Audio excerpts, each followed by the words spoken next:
Hi, I'm David Corn. And I'm Jim Pinkerton. And together we're Blogging Heads TV. Back at you again. Right. Back at you again. Keeping it real on the lowdown and down low. Keeping it low budget at least. That's for damn sure. Bob Wright, are you paying attention? I don't know how long I can keep up this free work. Maybe we should get... I ain't going to work at Maggie's Farm anymore as our theme music. And you can't see this, but my earpiece is jumping out on me right here. Okay. So, but we'll just make do. Sometimes you have to put up with adversity. The way the president of Iran found out the other day. He went to New York City. He spoke to the UN, spoke to the National Press Club, which didn't get nearly as much attention as his speech at Columbia University, where the Columbia president, Lee Bollinger, showed him nothing but good old American hospitality. by calling him for what he is, a ruthless, uneducated thug. After then saying, "Now we're happy to hear what you have to say." So David, let's get right down to the brass tacks here. What would you have done if the Iranian government had called you up and said, "Would you like to invite Mr. Ahmadinejad to your campus to speak?" And you were President Bollinger, what would you have done? I would have done it slightly different. I mean, everything he said, in terms of the questions he put to him at the beginning, I have no quarrel with. I would have said, I would have done an introduction saying, this was very controversial for some of these reasons, and we invited you here. You asked to come, but we also invited you, and so we will give you your say as agreed upon, and then afterwards I have some hard questions to put to you. So actually, I would have just, I wouldn't have given him. It's a phony issue, but it's still an issue of how he's being treated. If you decide to invite the guy in, then you give him a chance to speak, and then you lambaste him with questions that I thought were hard and fair. I don't read the Arabic press because I don't read Arabic, but my hunch is that in a lot of the Muslim world, this is too easy a way to portray what happened by focusing on this attack on him. That's just my guess. So I would have set him up. I would have sandbagged him. If the goal, though, from America's point of view, is to not have him look like he got mugged, then you couldn't. Then your plan doesn't help that question at all.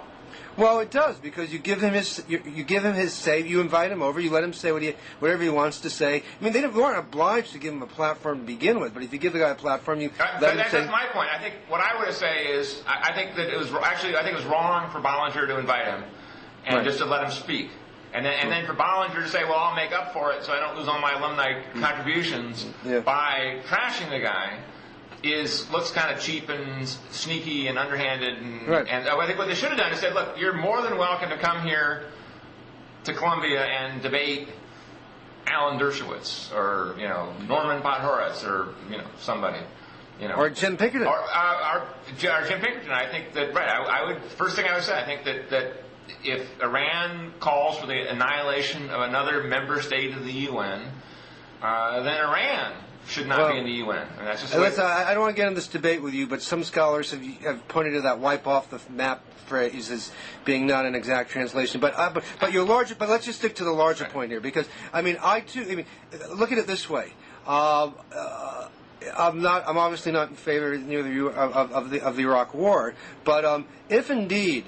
Let's just stipulate, for argument's sake, that General David Petraeus is right when he says Iran is providing weapons to insurgents inside Iraq who are killing American soldiers. Now, we spoke to the North Vietnamese, when we were killing one another.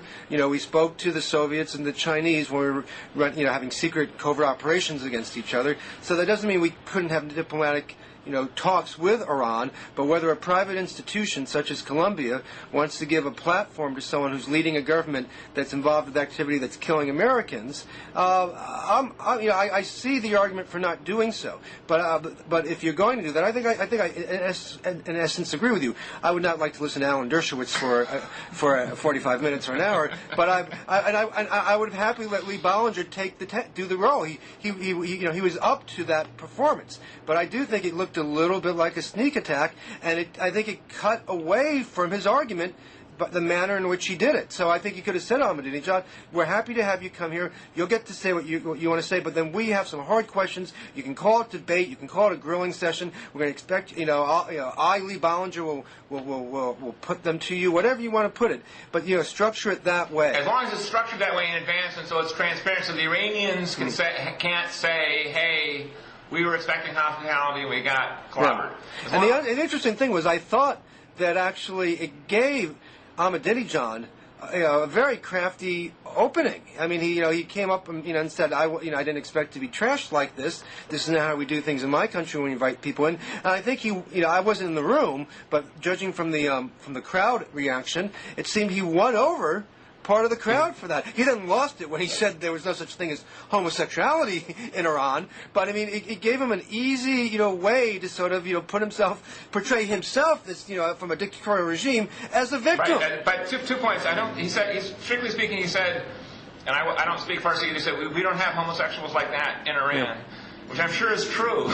And if they're very shy in Iran, as opposed to out and about. And the other point is, just for the record, is that Afshin Malavi, who's a fellow here at the New America Foundation, who's Iranian or Persian himself, I think he might have even been born there, but he certainly speaks the language and has traveled there frequently and written a great deal about it, says that this attempt to parse out the wiped out from the pages of history quote from Ahmadinejad as something other than just physical annihilation is hair splitting and teasing it too hard. I mean, okay, well, Juan Cole, another Arabic scholar who knows Farsi, says differently. Okay, fair enough. So Bloggerhead TVs can go to either Juan Cole or Afshin Malavi or both, preferably, and decide for themselves. Okay. Yeah, I just want to note that it is a. There is a dispute over it. But there's two sides. Exactly. People can decide for themselves. Two points that I was thinking about regarding Ahmadinejad yesterday. One was, I thought he, in the end, even though Bollinger, certainly wins on points, as did the dean of the international school with his questions, I thought Ahmadinejad was probably a big winner where it counts the most for him. That's back home. All politics is local. I assume he did this because he felt it would play well back home. His regime, I was going to say administration, his regime is not faring so well these days. Petrol prices are really high. Something like 70% of the Iranian population is under the age of 30. The economy's in the pits. So how do you spell restive in Persian? I don't know. Farsi. So my guess is that he came here looking to show that he can stand up to the Americans, to the guys who overthrew Mossadegh in the 50s, who supported the Shah. He could take them, mano a mano, and I'm sure, the way it gets played by the Iranian media back home, it only has the highlights, and it's going to help him there, which is going to strengthen, I'm not sure how long it will strengthen him, but will give him a boost in his standing. What do you think? I agree with that. There's a piece in the LA Times about how the much discussed, never quite figured out properly, Arab street. How come they never talk about the Jewish street? And you can fill in your own anti-Semitic punchline there. But yeah, go ahead. In any case, the Arab street. I mean, some LA Times reporter interviewed people in Cairo and said, look, Ahmadinejad stands up to the Americans, stands up to the West, speaks for us. And so, in a larger kind of cosmic sense, one feels the creeping of a recalifatization going on in the Muslim world, where slowly but surely, under pressure from the West and their own internal purposes, they are finding the kind of unity that reminds me of Germany as it pulled together and unified ultimately before 1871.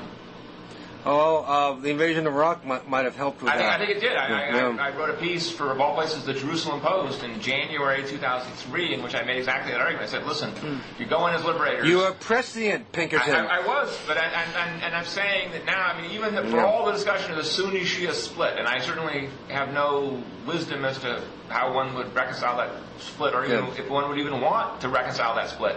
I think that the popularity of these sort of supranational figures, like Bin Laden, And maybe now like Ahmadinejad, obviously he's a... Well, it goes back to like the old Nasser days, pan-Arab nationalism. Well, the difference, though, is that when Nasser was defeated in 1967, pan-Arabism kind of collapsed because pan-Arabism was based on sort of imported European fascist communist ideologies that had no real natural resonance with Arabs and Muslims. Now, and it was more secular back then too. The communists and fascists, they were seculars. But now if the Arabs and Muslims and Iranians are all saying, look, we need to go back to the old time religion. Yep. This is exactly. Well, is this Lawrence T. Lawrence's grand vision? 100 years later, perhaps. Exactly, and it will not be good. From the point of view of the West, the idea that the Arab world is divided into 22 countries is pretty good in terms of divide and conquer, and they know that too. And if they can figure out some way to pull themselves together. There are 300 million Arabs, plus another 70 million Iranians, plus another million, 900 million or so Muslims on top of that. Be careful with the use of the word conquer there. But teasing that out a little bit, the other thing I was trying to think about in terms of the Ahmadinejad speech is whether it helps or hurts those neocons who are pushing for some sort of military action against Iran while Bush is still in office. I mean, does he come across as an anti-Israeli nut who doesn't even, believe there's homosexuality in Iran, and therefore you got to make sure you can't give him the bomb? Or did he look like a nut who you don't have to worry about so much? What do you think, or is it a wash? I think that frankly. Does he look like someone you could actually talk to, or not? I think the Bush administration has already made up its mind. Yeah. I think they plan on bombing. Okay, but just any old bombing. I mean, it seems to me that in fact, I got an email today from a retired CIA official who actually agrees with you. He thinks it's very likely there's going to be an airstrike. But he also told me that unless you do a full, massive takeout operation, it's not going to help. And that he believes, and this is a guy who just got out of the CIA not too long ago, that the administration is making decisions. Get this, on the basis of bad intelligence. Also not only bad intelligence in terms of like where the targets are and how long it will take and so on, but also there's a basic, deep sort of fecklessness, if you will, about mobilizing a country for a war. You and I have talked about this many times in the past. When you really, really want to fight and win a war, you have a draft, you raise taxes, you spend a ton of money. But also look at what Iran is a country. It's ruled by fundamentalist dictatorial clerics, but there's something of a middle class. There's something of a learned professional class. I have friends who are Iranian here who have relatives back home who are doctors, engineers, university professors who teach classical literature, and we're going to go in there and start bombing. What does that do to that society? How does that end up really taking out the regime, or does it end up strengthening the regime? What is the really strategic game plan here if you're going to do something like this, and then what does it trigger in the rest of the Middle East? Well, those are questions that the Bush administration has proven it can't possibly answer. What they can do is bomb people. And I think that, a week ago I would have said no, and maybe a week from now I'll be saying different, but right now I think it's kind of just all the kind of vibes you get, and this discussion about how the Israelis are, supposed to attack first or something, and then the Iranians will retaliate against Iran, and then we attack Iran. I mean, there's too much thought being given to these discussions to make me think it's all smoke. Maybe it's time to take out the old, not so old novel series of Left Behind, because this does, get an agnostic like myself thinking about Armageddon. Help us. Well, let's move from these mighty geostrategic end of the world subjects to something a little more prosaic. Hillary Clinton setting a Guinness Book World Record when she went on 5 talk shows on Sunday. I think the only one ever did it before was Benjamin Ginsburg. Benjamin Ginsburg, in what capacity? He was Monica Lewinsky's lawyer. Yes. Boy, was he an important figure for a while. Yes. And she went on 5 talk shows. She said essentially nothing on each of the 5. And I thought afterwards, you remember that ad that came out a few months ago, the 1984 parody of her that somebody that a website guy did who turned out to be indirectly connected to the Obama campaign? Remember that great ad? Mashup, yeah. Yeah, mashup. I thought that after these appearances called for exactly the same sort of ad. You could have her saying on air the same thing over and over on each of the 5, on Fox News, on Meet the Press, whatever, and then show an audience of robotic, Democratic primary voters doing, just clapping their hands to what Hillary Clinton is saying. I guess this is meant to show that she can get on all the shows. She has discipline of message. She doesn't falter. She can act like the de facto nominee. Anything else? Well, I'd say that it's also, I think the Clinton people have learned that her best format is Q's and A's. She's unflappable. She's pretty good. She stays on message. She talks at great length when she answers. And I even think that the strategy of not being in the studio in many cases is wise because it lets her control the lighting better. And it's also hard to interrupt somebody who's not right in the studio with you. As we know, I'm blogging at TV. Stop laughing. I have a point to make. Right. So I think that. But I was going to say that she did well. I mean, look, it's pretty clear to me that the only calling card, if you will, comparative advantage that Obama has left is he's raised a ton of money. Yeah. He doesn't come across as more experienced or more wise, or after a while even more energetic and interesting than she is. She's the one with the giant operation. She's the one who's got Walter Mondale, and I only mean this for the primary purposes as opposed to the general election, written all over her in terms of inevitability and everything. I've been saying this.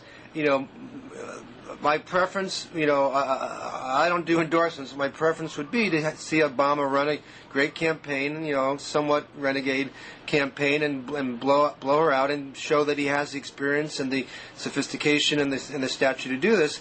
And with every passing day, he's losing that chance a little bit because he's going to have to, create a sharper contrast. Right. And I saw them speak along with Edwards and Richardson at the SEIU political conference last week. And the SEIU is the big service employees union, 1.9 million members. Its endorsement is very important, and actually was leaning towards John Edwards, who's done a lot of work with the union in the last year or two.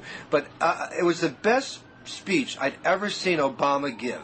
He got everything right. A lot of passion, a lot of down to earthiness, a lot of policy, connected with these Democratic voters in the audience, activists, union activists. Really, very, very impressive. And he really, it was when I saw him most maximized that sort of rock star quality that people attribute to him, which is good in a political candidate. It's good to do that. And Hillary came out afterwards, and she was fine. While he was an A+, she was an A-, a B+. She hit most of the right notes. She talked to the crowd, perfectly in acceptable fashion. Some people were excited, not as excited as they were with Obama. And that is, there's not enough of a gap there yet for Obama to exploit. She's not making mistakes. She's not giving him openings on the war or anything else.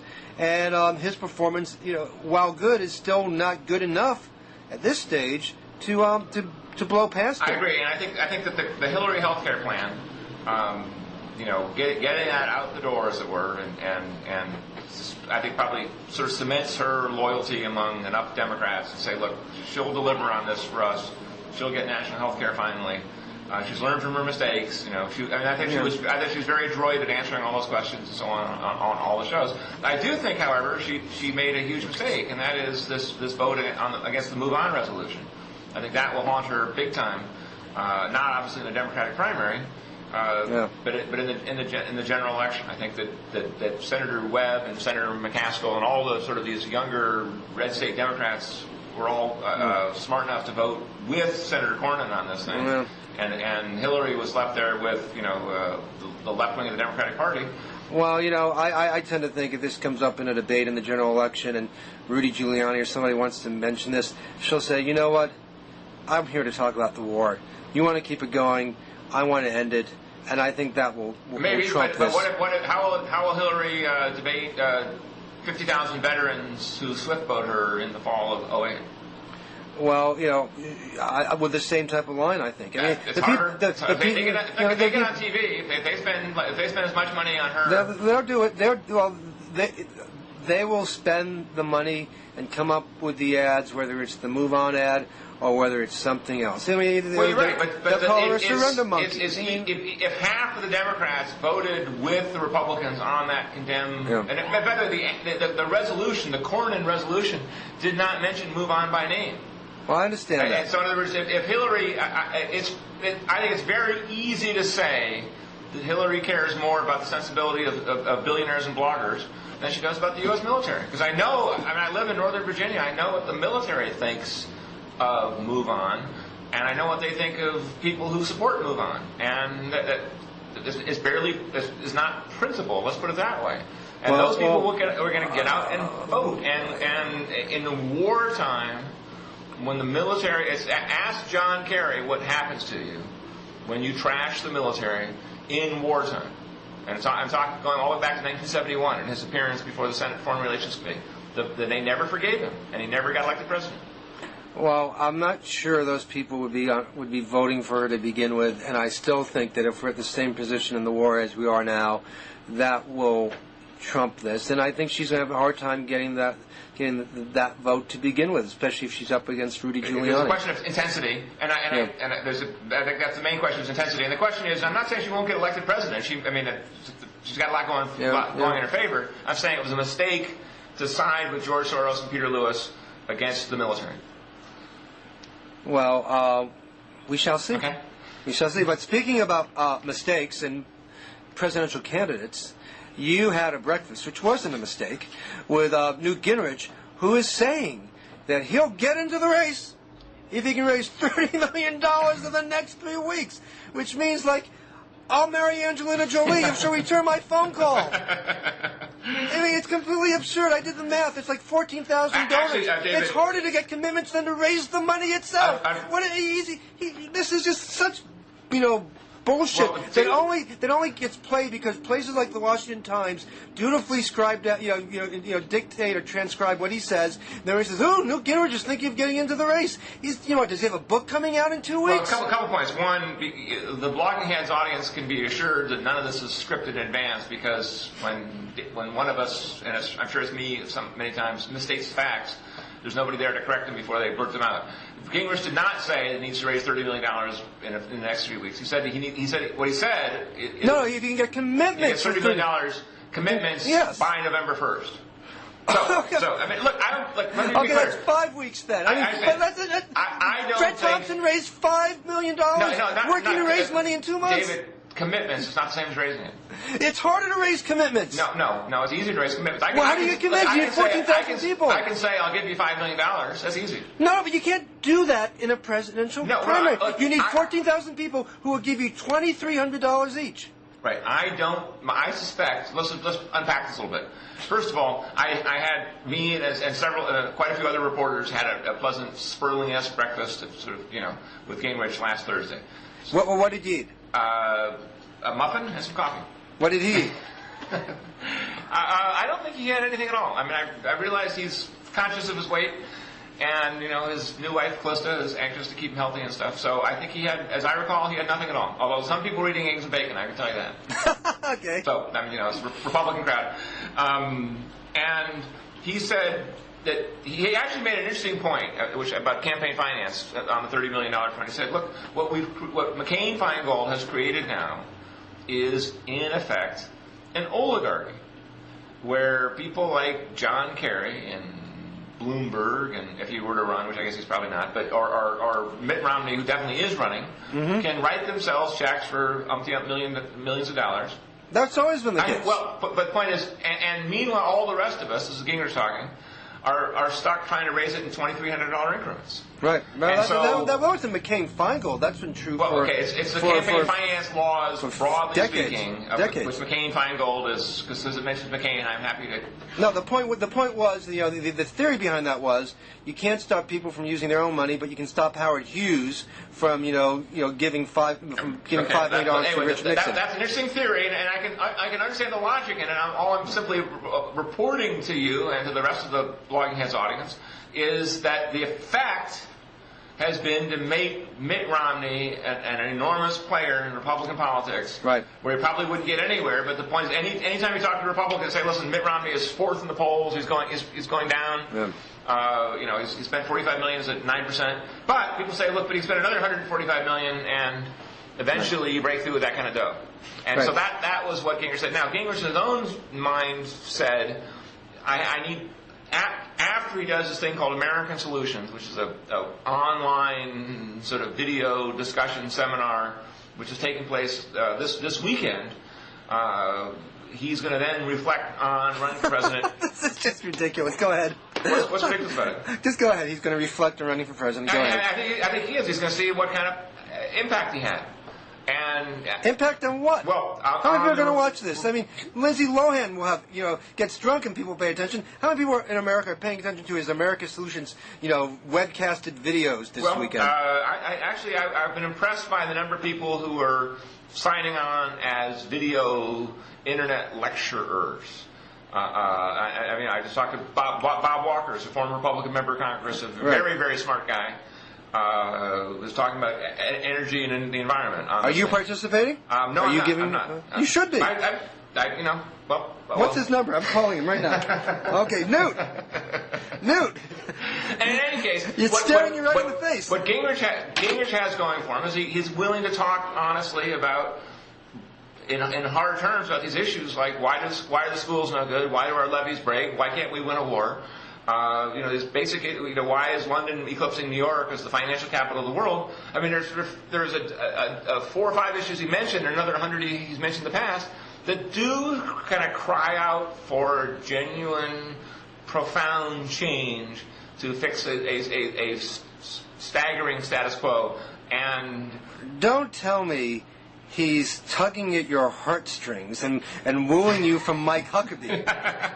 Are you sort of drifting? Is your dalliance with Huckabee over? Are you now sort of pining for the Newt? I'm a crusading journalist like you. I'm neutral. I'm just saying that Gingrich is an interesting figure who always reminds anybody who listens to him that if we were really, it's what Peter Drucker says, if you really were serious about this, what would you be doing? What would be the 10 things with a blank piece of paper to start over with? Like when he sent out that memo saying the way to have serious political debate in this country is to make sure you use these words in describing your opponents: betrayal, traitor, immoral, hypocrite. I looked it up the other day because now he's talking about how this country's become too partisan. Well, isn't that like Britney Spears complaining that we're too trashy? Well, come on. Here's a pure Gingrich idea. Now you tell me if you think this is a good idea or not. He says that the presidential candidates, Republican and Democrat, should agree to after they get nominated, should agree to debate each other 9 times from September to November, for an hour and a half each in one-on-one debates with no questions, no stand-up podiums. Okay. Good idea or bad idea? 9 may be too much for most of us. I'd certainly say 7. Okay. Okay. I've said, actually, I think in the past I've said something once a week, and get rid of the commission and the boring journalists, and let them go at it. Okay, then there you are. So you and Gingrich agree. Yeah. Okay. Another one, which I hadn't really thought about before, and I thought this is an interesting point, is have the candidates now, including in their separate parties, Republican and Democratic, all 15 or so, or whatever's left of them, have them debate each other, not just within the Republican Party and within the Democratic Party, but debate across party lines. He said, this is almost a quote, he said, there's nothing more toxic to the system than people who spend, a year or 2 years, or however long it is, talking only to hardcore audiences of their own persuasion. And I think it'd be great to see, Mike Huckabee debate Chris Dodd on whatever. I think it would be healthy for both of them just to hear what the arguments are. I'm so glad that now he's out of power. He has all these wonderful kumbaya ideas. It is so heartwarming. It's not kumbaya. It's healthy discussion. No, well, yeah, but he was never in favor of it when it mattered. when he had a chance to lead by example, which as a parent, you're told, is the best way to lead, he did the opposite of all this. He was archly partisan. He looked to make Democrats out to be criminal traitors and unpatriotic. And now that he's out of power and he can come up with all these wonderful ideas. Well, I don't disagree with any of that. I salute him for that. But I have a hard time hailing him for it when he failed to do so when he was actually a leader, a constitutionally empowered leader of this nation, and he did nothing except try to make things worse. In this regard. Well, in this regard, he would say I was doing other things. I was balancing the budget. I was, I know. I thought he actually made things worse in every regard, but I know he wouldn't agree with me, and you wouldn't either. But I'm limiting my comments to this regard, not all regards. You're limiting your for power of argument to win the debate point. You're sweet about the '90s to a few points. Okay, fair enough. Right. Yeah. Okay, but anyway, well, I'm happy to have him come in the race and explain how he managed to leave not one but two wives when they were sick. Love to see him go on Bill Maher's show as well. Can I just give you an update on my latest obsession, which we talked about, I think, last time on Blogging Heads TV. I've written a few pieces on Judge Radhi al-Radhi, who is the former head of the Commission on Public Integrity in Iraq, which is an independent agency that's supposed to, is tasked to go after corruption in the Iraqi government, which is now the Maliki government. And he was forced out of the job when he was visiting the United States a couple weeks ago. Because he had started going after members of Maliki's administration. And they put in place a guy who was arrested on corruption charges 3 weeks earlier. Anyway, Judge Radhi is still in America. He had to leave his hotel because he ran out of money. The State Department has done nothing for him. They told me officially that that they've talked to him. They've had official conversations with him. But I heard from Radhi Associates that was a couple of weeks ago, and since then they've done nothing for him. He's basically out there trying to, his friends are out there trying to beg money for him so he can stay at motels or rent a place. He's supposed to testify this Thursday. Before Henry Waxman's House Committee on Government Oversight and Reform. And in preparation for that, Waxman has asked the State Department to produce 3 witnesses, officials who worked on Iraq and corruption matters, and a bunch of documents that they produced about Radhi and his tenure in Iraq. And Condoleezza Rice said no. Waxman has sent over subpoenas, and they're fighting that out now. The hearing will be, as I say, on Thursday morning. And the interesting thing here from a political perspective is Radhi told me, and I presume he'll say this when he testifies, that it's his belief that the Maliki government is so corrupt and so dominated by criminal thugs that it is inoperable and ought to be abolished. And if you take a step back and think about the strategy that the Bush administration is pursuing here, which is creating a breathing space in order for the Maliki government to, get its act together and have national reconciliation and provide some essential services for the public. Radhi, without being political, he has no view on what should happen in terms of America's support for Iraq and the war over there. But the extension of his view, the logical extension of his view is, wait a second, why are we fighting for this government? Why are American soldiers, sacrificing their lives for this government if indeed it can't get anything done for corruption, for policy reasons, for political reasons, for sectarian reasons? And when he testifies on Thursday, I expect opponents to the war will jump on that and will raise that issue, even though that's not his foremost concern. It'll be interesting to see how Republicans on the committee deal with him, because he really, what I had a piece recently which someone described him as the Elliot Ness of Iraq, and it's going to be very hard for people to sort of slam him. Well, just a couple points. One is, how do we know that that he's not a Chalabi plant of some kind? Well, well, other than that, he has no pre-existing, affiliation with Chalabi. I mean, you can always. He's worked in Iraq for 3 years, with State Department. Where was he before that? Well, he was a former judge in Iraq for 29 years. He was in and out of jail a few times. He was tortured by Saddam. Just one of those jurists who managed to survive, and the way they were generals too. There were lots of people in Iraq. A lot of people who were not with the government managed to survive even after losing their jobs without being executed. He was part of that class, and he got this job. I think back in 2004, and he's done it for 3 years. The state, there have been several reports attesting to his diligence. I've spoken to several embassy people who are not policy people, but corruption people, rule of law experts brought into Baghdad by the State Department, Justice Department, who all attest to his honesty, integrity, and competence. So one can always be fooled. It's always possible. But by all ways in which an outsider, such as a reporter, can measure such things, he meets the test. And I'm sure you're a diligent, thorough reporter, and you care a lot about this topic, and I'm not about this fellow per se, but about the overall topic of Iraq and American politics. You've written a whole book on this, and so I'm just as I hear you say, as I hear him say, he wants to get rid of the regime. Well, that's exactly what Chalabi wants. That's exactly what Bush wants. That's exactly what Wolfowitz wants.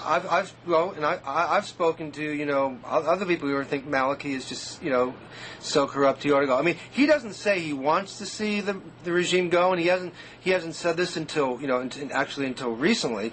But he has said that that he believes that the government's functioning at a 2 to 5% level. Well, I mean, it may well be the case. No, but because of corruption and ineptitude and sort of purposeful or purpose-driven ineptitude. So that's what he's saying. Now, I've met him. I've talked to him. I've talked to people who have worked with him for years, Americans, and everybody has the same reading. Maybe he has a secret political agenda. That's possible. But I'll be curious to see how this plays in the media here and how the word that leaps to mind is DM. Well, that is the word that leaps to mind. Diem, of course, was the leader of South Vietnam who was corrupt and incompetent and everything. And depending on who you believe, but most likely the Kennedy administration back in early November 1963, just tragically, just a few weeks before President Kennedy himself was killed, had a coup in Saigon that led to Diem being overthrown and murdered. Right. And we thought we were doing better by getting a more effective, quote, less corrupt, unquote, government in there. Yeah. And, we all know the history of Vietnam after that.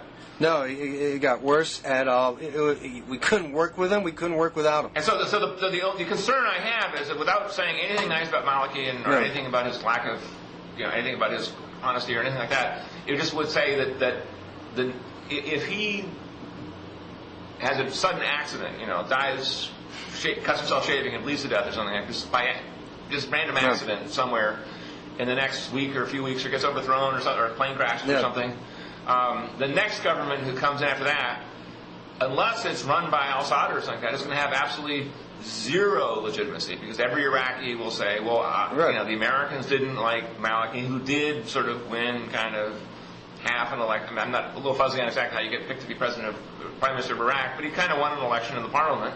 And the next guy comes in. It'll be sort of obvious that this is like Blackwater's candidate for the president, for the prime ministership of Iraq. No, this is really a damned if you do, damned if you don't situation.